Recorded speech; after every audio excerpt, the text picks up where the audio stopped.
Good morning ఎవరెవడి. ఉదయమే ఇప్పుడే లేచాను కదా. క్రీస్తు ప్రభునామంలో మీ అందరికీ వందనములు. Facebook friends, WhatsApp friends, YouTube friends, to all our అందరు కూడా ఉదయమే మీకు కృతజ్ఞతలు చెల్లించుకుంటున్నాను. మరి క్రీస్తు ప్రభునామంలో కొన్ని విషయాలు మీతో పంచుకోమని ఆశ కలిగి మరి ఈ సమయంలో ఉదయం లేవగానే మరి మీతో మాట్లాడాలనిపించింది.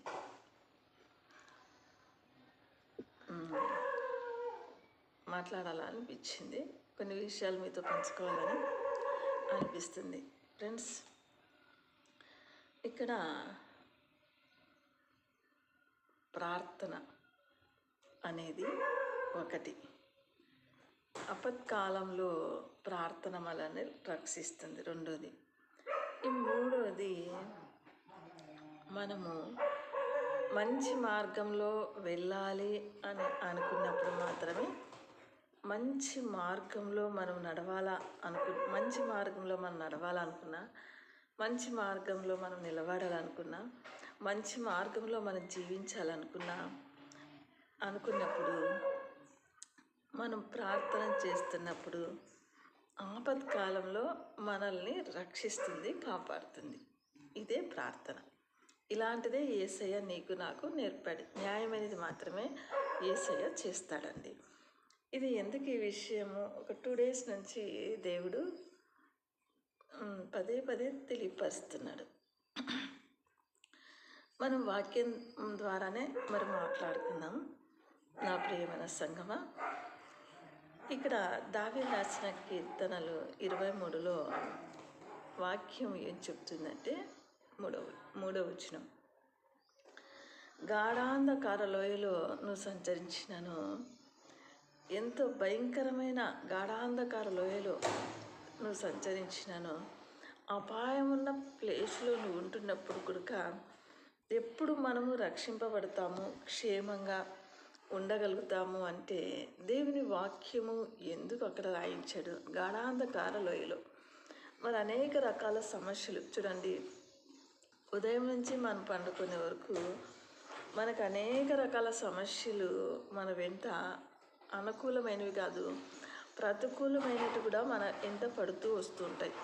ఆ సమస్యలని మనం గట్టెక్కాలి అంటే దేవుని వాక్యం సెలవిస్తున్న ప్రియమైన సంగమా, ఈరోజు చూడండి, యవనస్తులు స్త్రీలే కావచ్చు, పురుషులే కావచ్చు, మరి వాళ్ళు ఎవరైనా కావచ్చు,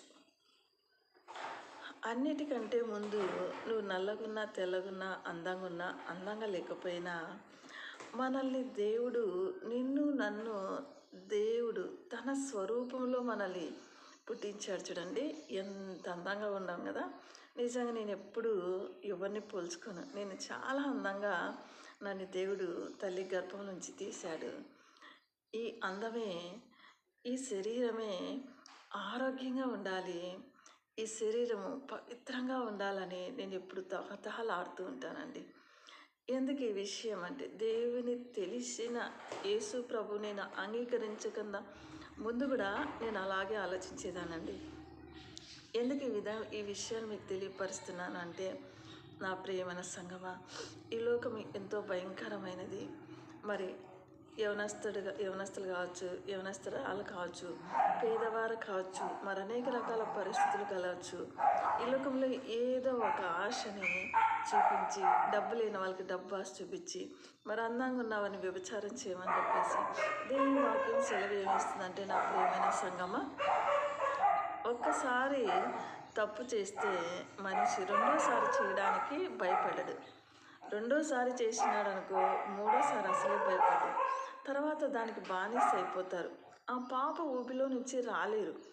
ఆ పాప ఊబిలోనికి పడిపోకముందే నేనేం చేయాలి అంటే, యేసయ్య పాద సన్నిధిలో ఆయన రెక్కల కింద వచ్చి మనము ప్రతిరోజు స్కూల్కి వెళ్ళచ్చు, కాలేజ్కి వెళ్ళచ్చు, జాబ్కి వెళ్ళచ్చు, ఎక్కడైనా వెళ్ళచ్చు.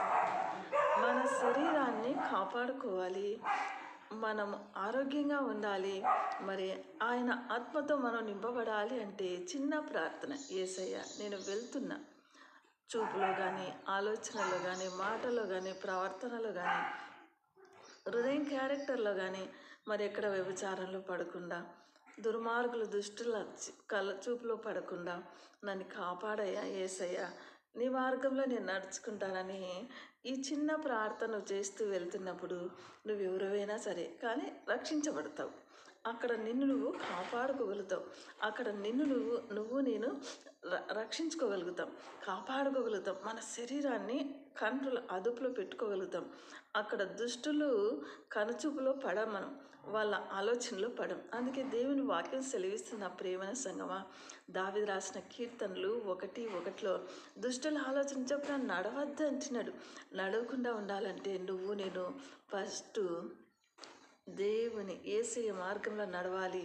మనం మంచి మార్గంలో నడవాలి. మంచి భవిష్యత్తు మనకు కావాలి, మంచి ఫ్యూచర్ మనకు కావాలి, మంచి ఆరోగ్యంతో మనం ఉండాలి, మన శరీరాన్ని మనం కాపాడుకోవాలి అనుకున్నప్పుడు యేసయ్య దగ్గర చిన్న ప్రార్థన, అయ్యా నీ మార్గంలో నేను నడవాలి, నీ ఆలోచనలో నేను నడవాలి, నా శరీరాన్ని కాపాడుకోవాలి, ఆరోగ్యంగా కాపాడుకోవాలి. మరి అన్ని రకాలుగా ప్రార్థన చేసుకుని నువ్వు నన్ను వెళ్తున్నప్పుడు ఆ దుష్టుల ఆలోచన చొప్పున మనం నడవలేము. అవి మనపైన పడవు, నీపైన కానీ నాపైన కానీ. సో మనం రక్షించుకోగలుగుతాం. లేదంటే ఈ శరీరము చాలా డేంజర్. ఈ శరీర క్రియలు ఆత్మీయమైనటువంటి క్రియల కంటే ఫాస్ట్గా జరుగుతాయి, కానీ ఫాస్ట్గా అంతమైపోతాయి, కనిపించవు ఇవి తర్వాత. నా ప్రియమైన సంగమా, మీరు ఎవరైనా కావచ్చు, ఒకవేళ కాలేజీకి వెళ్ళి చదువుతున్న వాళ్ళైనా సరే, నువ్వు నల్లగున్నా తెల్లగున్నా ఎలా అన్నా సరే, నీ రూపం పక్క పెట్టి, నీ అందం పక్క పెట్టి, నేను ఇష్టపడకపోయినా అది అవుట్ ఆఫ్, కానీ దేవుడు నిన్ను నన్ను ఆయన స్వరూపంలో రూపించుకున్నాడు. మనం ఎలా జీవించాలనేది దేవునికి ఇష్టంగా జీవించాలి. అందుకే నువ్వు నేను కాపాడుకోకుంటే ఈ శరీరాన్ని అవి పాడు చేసి, ఒక్కసారి పాపం చేసినావంటే రెండోసారి ఫ్రీగా వెళ్తావు, మూడోసారి అసలు తర్వాత వెనక ముందు చూడకుండా పాపంలో పడినారంటే లేవడానికి కష్టం. అది పడకముందే, వెళ్ళకముందే, నష్టపోకముందే నువ్వు నేను రక్షించుకోవాలని దేవుడు లెక్కలేనన్ని సార్లు చెప్తున్నాడండి. ఎందుకు ఈ విషయం చెప్తున్నానంటే, దేవుడు పాపిని ఇష్టపడతాడు, కానీ పాపం చేసే వాళ్ళని పాపాన్ని అసహించుకొని పారిపోతాడండి. పరిశుద్ధాత్మ దేవుడు మనలో, నీలో, నాలో లేకుంటే ఈ సైతాను చెప్పు చేతుల్లో బ్రతకాల్సిన పరిస్థితి నీకు నాకు ఏర్పడుతుంది. ఇలాంటి స్థితి రాకుండా ఉండాలి అంటే దేవుని వాక్యానుసారంగా, దేవుని చిత్తానుసారంగా, దేవునికి లోబడి, దేవుని యందు భయభక్తులు కలిగి జీవిస్తున్నప్పుడు నేను మన శరీరాలని కాపాడుకుంటాము, మన పవిత్రతని కాపాడుకుంటాము, మన సాక్ష్యాన్ని కాపాడుకోగలుగుతాము. ఎక్కడలోనైనా కూడా ధైర్యంగా నిలబడగలుగుతాము, స్థిరంగా ఉండగలుగుతాం. లేకుంటే ఎక్కడైనా పడిపోవాల్సిన పరిస్థితి వస్తుంది. ఇంకోటి, మనుషులకి అనేకమైన బలహీనతలు ఉంటాయి, నీకు కాదనట్లేదు. ఆ బలహీనతలు నేను విడిపించుకోలేని పరిస్థితిలో యేసయ్య పాద సన్నిధిలో పెట్టి, ఈ చెడ్డ బలహీనతలనైనా, ఈ చెడ ఆలోచనలనైనా, ఈ దుర్మార్గపు ఆలోచనలు నాలో ఉంటున్నాయి ప్రభువా, నీకు తెలుసునేనా, ఇవి విడిపించని నేను అడుగుతున్నప్పుడు వాటిని విడిపించగలిగిన సామర్థ్యం కలిగిన నా యేసయ్య నీకు నాకు ఉన్నాడు. ఇలా అడిగినప్పుడు మాత్రమే సాధ్యం అవుతుంది. అన్నీ కావాలని అడుగుతారు, అన్నీ కావాలని అడుగుతారు. ఇలా మంచిగా బ్రతకాలని నేను ఎందుకు అడగట్లేదు? అదే యేసయ్య, నా యేసయ్య నీ పట్ల, నా పట్ల ఏడుస్తున్నాడు. ఈ విషయాన్ని గమనించాలని ప్రతి ఒక్కరూ మీ శరీరాలని, నీ శరీరము, నా శరీరాన్ని కాపాడుకోవాలని దేవుడు చాలా తెలియపరుస్తున్నాడు. ఈ శరీరము పవిత్రంగా ఉంటేనే, పరిశుద్ధంగా ఉంటేనే, క్లీన్గా ఉంటేనే లోపల ఆయన నివాసమై ఉంటాడు. పరిశుద్ధాత్మదేవుడు అందరి హృదయాల్లో ఉండాలనుకుంటాడు. నీ హృదయంలో, నా హృదయంలో ఉండాలనుకుంటాడు. కానీ ఉండకుండా వెళ్ళిపోవడానికి నేనే కారణము. మకం చూడండి, నేను ఇప్పుడు మకం కడగాల్సిన అవసరం లేదు, నేను మకమే కడగలేదు, సోపే వేయలేదు, కాఫీ ఒకటి దాని బ్రెడ్ కాఫీ. చూడండి, ఈ పై రూపం లోపల మన పైన మంచి సోపులు వేసి కడుగుతాం, తిక్కుంటాం, ఒళ్ళు మంచిదే, తెల్లగా ఉండాలని చెప్పేసి ఇంకా ఏమేమో వాడతాం, అందంగా ఉండాలని కడుక్కుంటాం, మంచిదే.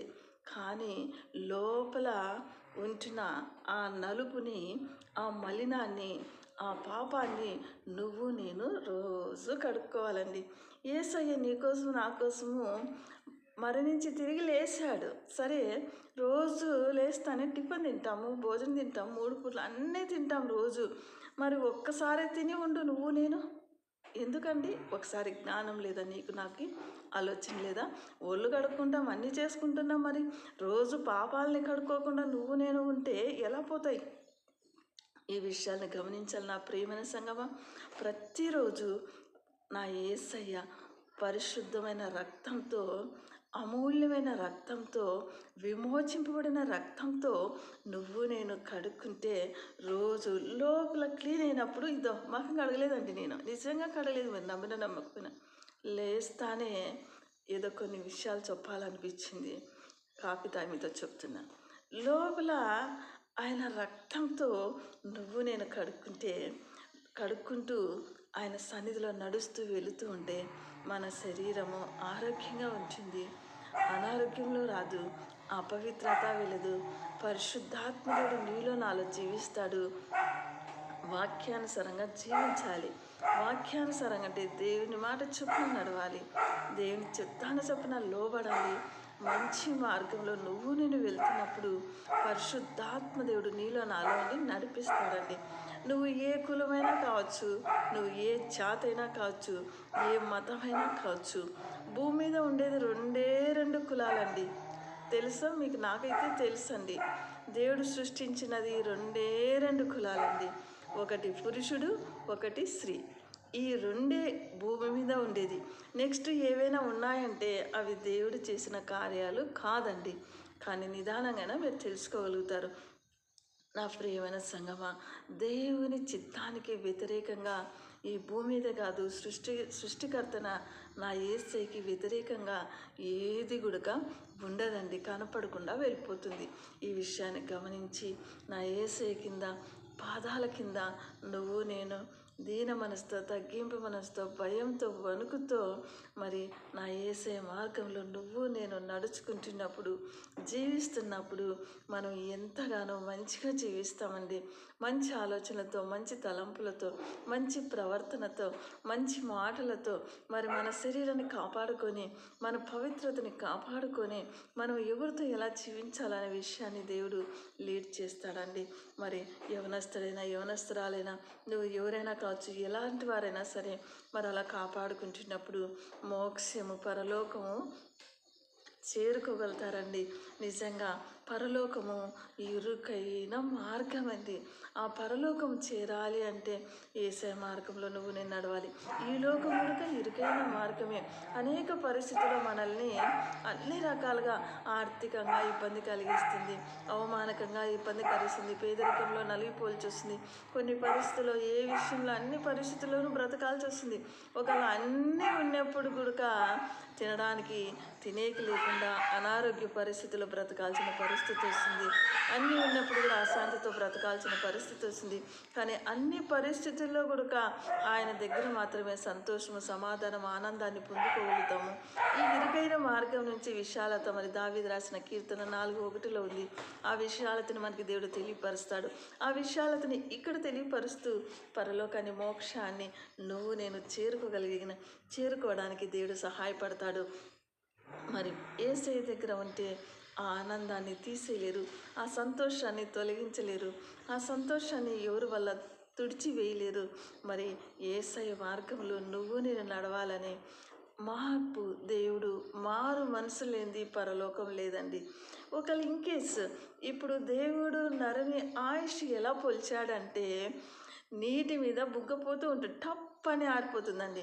గడ్డి మొలుస్తుంది, సాయంత్రానికి వాడిపోతుందో, రాలిపోతుందో, ఎక్కడ వెళ్ళిపోతుందో కూడా తెలియదండి. మరి ఇలాంటి జీవితం నాది నీది, ఇలాంటి జీవితానికి ఎందుకు ఇంత దుర్మార్గము, ఎందుకింత అశాంతి, ఎందుకింత పాపానికి నువ్వు నేను ఒడిగట్టి బ్రతుకుతున్నాం? ఇవన్నీ మంచివి కాదని యేసయ్య నీకు నాకు తెలియపరుస్తున్నాడు. ఇప్పుడే పిలిచాడనుకో పరలోకం ఉండాలి. మరి ఇప్పుడు పిలవలేదు. అప్డేట్ అండి. ఎప్పుడు పిలివినా యేస్ డాడీ నీ దగ్గర నేనుంటాను అని చెప్పగలిగేటువంటి స్పిరిచువల్ ఆత్మీయత దేవుడు కోరుకుంటున్నాడండి. అప్పుడే నువ్వు నేను సంతోషంగా, సమాధానంగా, నెమ్మదిగా ఉంటాం. బస్ స్టాండ్‌లో వెళ్ళినా గూడా, అక్కడ బస్ స్టాండ్‌లో గూడా మంచిగా నిద్రపోతామండి. రైల్వే స్టేషన్ అయినా అక్కడే నిద్రపోతాం. రోడ్లో ఎక్కడైనా కూడా నిద్రపోతారు. ఎందుకంటే వీళ్ళకి పరలోకమంతా సంతోషం, ఆనందం కలిగి జీవిస్తాం నువ్వు నేను. అవి ఇవి లేవని కూడా అనుకోకూడదు. కాబట్టి ఎలాంటి పరిస్థితి వస్తుందో తెలీదు నా ప్రియమైన సంగమా. కాబట్టి మనం నువ్వు నేను ఒళ్ళు దగ్గర పెట్టుకొని చాలా భయభక్తులు కలిగి మరి మంచి మార్గంలో మంచి ప్రార్థన కలిగి జీవించి పరలోకాన్ని చేరుకోవాలని, మోక్షాన్ని చేరుకోవాలని అందరికీ నా మరి క్రైస్తవులైనా, ముస్లిమ్స్ అయినా, హిందువులైనా, వాళ్ళు ఎవరైనా సరే అండి, రెండే జాతులు స్త్రీ పురుషులు వీళ్ళందరూ కూడా పరలోకం చేరాలని నేను మనసారా కోరుకుంటున్నాను. నువ్వు నేను ఆ విధంగా జీవించాలని నేను కోరుకుంటున్నాను. కాబట్టి దేవుడు మన పట్ల ఎంతో ప్రేమ కలిగిన దేవుడు. యేసయ్య ఎంతో మంచి కలిగిన దేవుడు. ఈ శరీరాన్ని నలగొట్టండి. పాపానికి ఒడిగట్టకుండా, పాపంలో ఓడకుండా నలగొట్టండి. లేదా ఉండలేకుంటే పెళ్లి చేసుకోండి, నువ్వైనా నేనైనా. అది దేవుడు చెప్తున్నాడు. మరి అది చేయకుండా ఇది చేయకుండా లోకంలో రహస్యమంగా పాపాలు నువ్వు నేను చేయకూడదు. దేవుడు సృష్టికర్తనే దేవుడు. దావీదు రాసిన కీర్తనలు 139లో దేవుని వాక్యం సెలవిస్తున్న ప్రియమైన సంగమా, నన్ను మనసులో ఎవరు చూడకపోవచ్చు, ఎవరికి తెలియకపోవచ్చు, కానీ నా యేసయ్య నువ్వు నేను కూర్చున్నట, లేచుట, పండుకొనట, మాట్లాడేది మనం ఏమి ఆలోచన చేస్తామో కూడా చూస్తాడండి. మరి యేసయ్యకి తెలుస్తుంది. అప్పుడు మన బ్రతుకులు ఏమవుతాయి? చాలా దుర్భరంగా మారుతాయి. అందుకే పాపము, దొంగతనము, మోసము ఈ మూడు ఎన్ని రోజులు దాచిపెట్టినా దాగవండి. ఒకసారి బటాబద అయిపోతాయి. బ్రతికున్నా చనిపోయినా బయటపడతాయి. ఇవన్నీ వద్దండి నీకు నాకు నా ప్రియమైన సంగమా. యూట్యూబ్ ఫ్రెండ్స్, ఫేస్బుక్ ఫ్రెండ్స్, మరి ఆల్ ఆర్ ఫ్రెండ్స్, యవనస్తులు, యవనస్తురాలు, మరి కాలేజ్ స్టూడెంట్స్, ఉద్యోగస్తులు ఎవరైనా సరే మరి ఇలా బ్రతకాలని నువ్వు నేను మనసారా కోరుకుంటున్నాను. యేసయ్య చాలా ప్రేమిస్తాడు. మరి మీరు ఈ మాటలు వింటున్న మీరందరూ కూడా మీరొక్కరే ప్రార్థనలో, వాక్యంలో, ఆత్మీయ స్థితిలో బలపడకుండా మీ ఫ్రెండ్స్కి అందరు కూడా లైక్ చేయండి, సబ్స్క్రైబ్ చేయండి, కామెంట్ చేయండి. అనేక మంది తెలుసుకొని అనేక మంది మంచి మార్గాలు నడుస్తారనేది నా తపనండి. కాబట్టి ఇది మీరు కూడా నాకు సహాయం చేయాలి. నా స్వార్థలో ముందుకు పోవడానికి ఆత్మీయులైతే నా కోసం ప్రార్థన చేయండి. అనేక అనేక పరిచర్య నాకు ఉందండి. మరి ఈ విషయాలను గమనించండి. స్వార్థ చేయడానికి అన్ని విషయాలు కూడా మీ ప్రార్థనలు అవసరం. అందుకే ఆ ప్రార్థనలు కూడా మంచిగా చేయాలి, యథార్థంగా ఉండాలి, న్యాయమైనదే ఉండాలి, యథార్థంగా ఉండాలి, మంచిదే ఉండాలి, ఇష్టంగా చేయాలి. అలాంటి ప్రార్థనలు దేవుడు అంగీకరిస్తాడండి. ఎలా పడితే అలా ప్రార్థనలు చేయొద్దండి. అసూయ భయంకరమైన మరణమంతా సమస్య. ఎవరికైతే అసూయ కలిగి జీవిస్తారో నువ్వైనా నేనా, అది మరణానికి దారి తీస్తుంది. అలాంటివి మనకొద్దు. దేవుడు ఎవరి పట్ల ఏ ఉద్దేశం కలిగి జీవిస్తాడో ఆ ఉద్దేశాలు మనం నెరవేరుస్తూ యేసయ్య ఒడిలో హత్తుకొని, నా యేసయ్య ఒడిలో నువ్వు నేను కూర్చుంటున్నప్పుడు హ్యాపీగా ఉంటుంది. ఈ జీవితాన్ని మనము దేవునికి మహిమకరంగా నువ్వు నేను జీవించాలని మరి అందరూ కూడా ప్రార్థనలో, వాక్యంలో, ఆత్మీయతలో యథార్థంగా, న్యాయంగా, మంచిగా దేవునితో గడపాలని కోరుకుంటూ మరి చిన్న వీడియోని వింటున్న మీ అందరూ కూడా హృదయపూర్వకంగా క్రీస్తు ప్రభునామంలో మీ కృతజ్ఞత చెల్లించుకుంటున్నాను. మరి మీ సరస్వతి అండ్ దైవ కృప అండ్ గంగా. బాయ్. మరి మరొకసారి దేవుని నామంలో మరి దేవుని చిత్తానుసరం కలుసుకుందాం. Okay, bye bye. God bless you to all. God bless you.